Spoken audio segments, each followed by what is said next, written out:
Okay, so here for another episode of films that I love, and today I wanted to talk about one of, maybe even sometimes, depending on when you ask me, my favorite animated film, and that is the film Angel's Egg.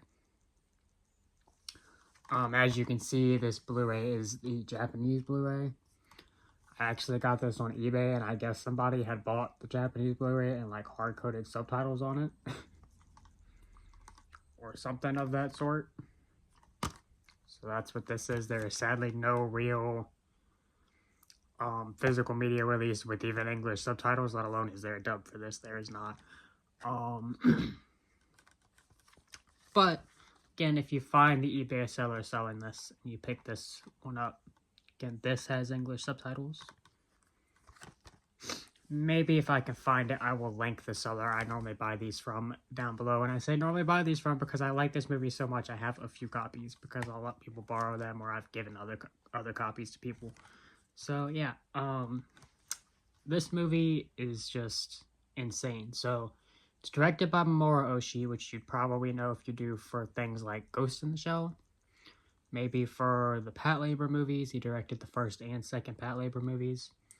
I absolutely love both of those films too. Maybe I'll do a video talking about those movies and maybe just that series in general. I know this channel is mostly for film. But there's times, especially with like some anime, where they kind of cross over to just being cinematic in nature in general. So there may be times where I discuss like actual shows, or especially like I said with anime, maybe some anime series on here at times. Because another one that I feel like is something that people who are really into film can maybe get into is something like Aria the Animation. I feel like that has some things going on in it. But anyways, so yeah, directed by Mamoru Oshii. Again, Patlabor 2 is another one definitely up there as one of my favorite animated films that he directed. The second Urusei Yatsura movie, Beautiful Dreamer, almost blanked on the title, is up there as well. It's kind of funny that both times, like for each of those franchises, he directed the first movie for them, and it kind of feels like it's just a good example of what the franchise normally is, like maybe just a really long episode from the franchise. But then he gets to the second movie and he does very much his own things. It's kind of funny that they happen both times. I mean, obviously, it's probably just the fact that the second movie is probably what he kind of wanted to make in both cases. But I mean, sometimes you kind of got to do something a little more generic to prove yourself. So I guess that's probably what happened there in both cases. But still kind of funny. I may be wrong. I'm not quite remembering, but I believe this came out before both of those. It's one of his earlier projects. And it almost ended his career because this did not do well. It's definitely a cult classic now, but it did not do well when it came out.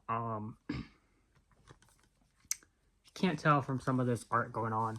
One of the big selling points of this film is its absolutely gorgeous art style. I believe it's done in with all watercolor artwork, and it's an animation process for a film like this that I don't think has ever been done for anything similar, because it is very expensive, and that is definitely part of why this film did so bad when it originally released.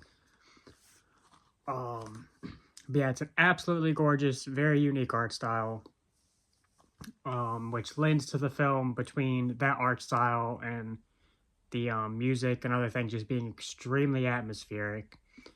It's got a really surreal kind of interesting sort of plot line going on.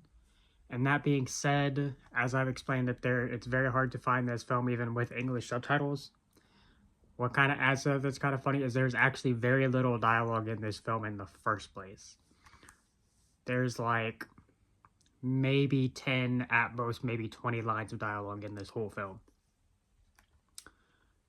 So yeah, I mean, it's not like the longest film in the world. Kind of hard to see on here. I can't even figure out where, but I believe it's just a little bit over an hour, somewhere around there. So it's not really the longest film, but if you can't really stand a film that doesn't have dialogue throughout, this obviously won't be for you. That being said, when there is dialogue, I think the voice performances in this are really great as well. There's a scream in this that is like one of the most insane screams I've ever heard. And it's kind of funny because it's almost a jump scare because it's kind of silent for a good minute. And then all of a sudden, just absolute blood-curdling scream. So it's a kind of interesting part of the film. But yeah, it's just really interesting film, kind of in every way. So if you've heard about this before or you are interested in it now, I would definitely recommend checking it out.